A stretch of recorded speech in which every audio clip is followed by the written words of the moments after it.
Hello everybody and welcome to another video tutorial.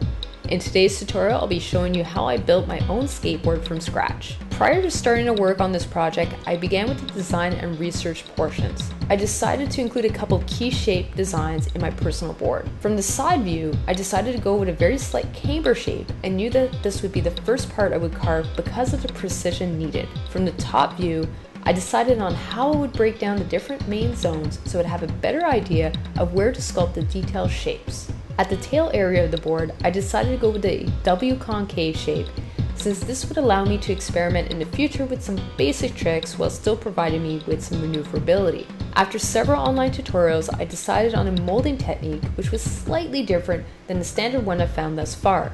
Since I created molds for various projects in the past, I decided to use some of those techniques in this project. I began by creating my basic pattern in a thick piece of paper. In this case, I had some old envelopes I wasn't using and I opened one of these up so I could use it for my pattern. I started by creating the center line and drawing out the shape and folding in fours so the shape would mirror correctly. If you staple the sheets together before cutting out the shape, you'll be able to avoid any shifting that may occur. When my pattern finished, I traced it onto some MDF board that I had lying around and cut out the whole piece so I could begin working out the shape.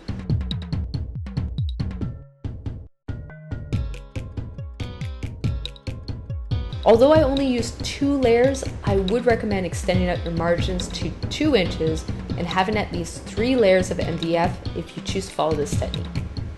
You'll also want to have some ventilation holes to help with the curing process.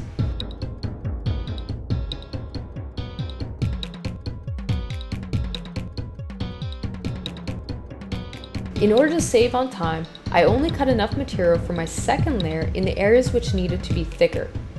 I glued and clamped these to the table as I sculpted the main shape to save time.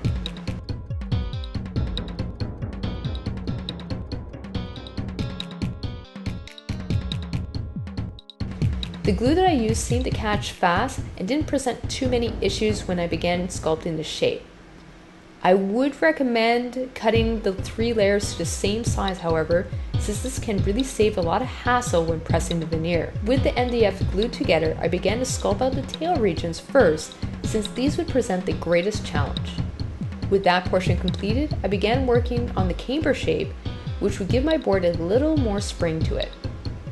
Once these portions were completed, I began working out the side edges of the W concave. After the main sculpt was completed, I then took the negative shape and began adding some packing tape to help create a barrier against the positive mold. I had decided to make the positive out of cement to get something which would be more rigid and cheap to make. Once the negative was sealed up, I created a cardboard barrier wall to help contain the mold. I began mixing my cement and applied half an inch at a time. An important note when mixing cement, you want to take a small quantity of water and sprinkle even amounts of powdered cement over the surface until the water doesn't absorb it anymore. After it has stopped absorbing the powder, you want to thoroughly mix it to an even consistency. I used a trowel to help spread this mixture evenly on my negative shape. Removing the bubbles helps prevent the mold from weakening or developing imperfection. Once the mold was fully cured, I then began cutting out the veneer sheets. Keep in mind that if you're using a 1/16 of an inch thickness, you want enough for half an inch total thickness, 24 sheets. The amount you'll need will depend on what type of size board you're making. I'm pretty light, so I was able to make mine 1/4 of an inch without any issues, but I was also using Canadian premium maple, which provided more strength. Always mark the center lines for all the veneer sheets. This will make it easier to line things up with the mold. Create 2 clear marks on the 2 mold halves so that these line up and provide a reference to where to place the veneer. With the sheets separated, I began fully covering the sheets with glue. Although I used a brush to apply the glue, you'll want to use a trowel instead since this is much easier to apply an even coating.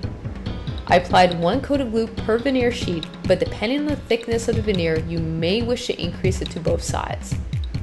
If your veneer is cut large enough, you can place tape to keep the sheets from moving and shifting when you close the mold.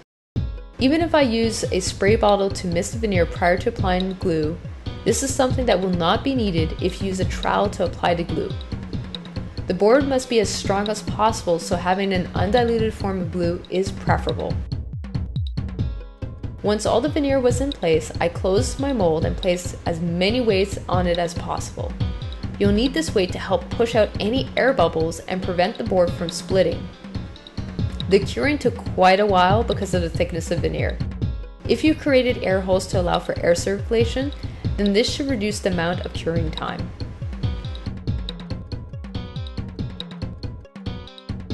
When everything was cured, it was now time to begin cutting. I clamped down my board and began cutting out the shape.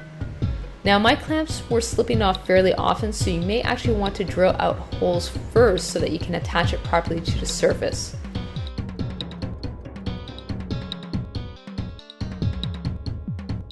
With the rough shape cut out, I began sanding down and refining the overall shape. I personally had some separation of veneer because I demolded the shape too early. If you come across the same issue, just add some wood glue and clamp it all down, and this should fix the problem. Before I could begin painting, I first needed to know exactly where my trucks would end up, so I drilled the holes to mount this and test everything out. When you're drilling holes, it's very important to make sure to use a smaller drill bit size and slowly build up the size so that you don't end up with blowout. If you make this mistake like I did, simply use some epoxy wood filler to fill in the holes and sand everything down when it's set. Also, if you end up drilling the holes in the wrong alignment, this is also a great way to patch things up so you can get another chance. Should your wheels be a little twisted, you can also go ahead and use washers to help level out the wheels. This will prevent the board from leaning too far from one side. In another future video, I'll be showing you how I went about the painting process. Check in the description below to see the list of different materials and tools that I used to create this piece. If you like this video, please click on the like button and subscribe to see any future building projects as well as my illustration works. Until then, I hope you guys enjoyed this video tutorial and I look forward to seeing you guys soon. Thank you and take care.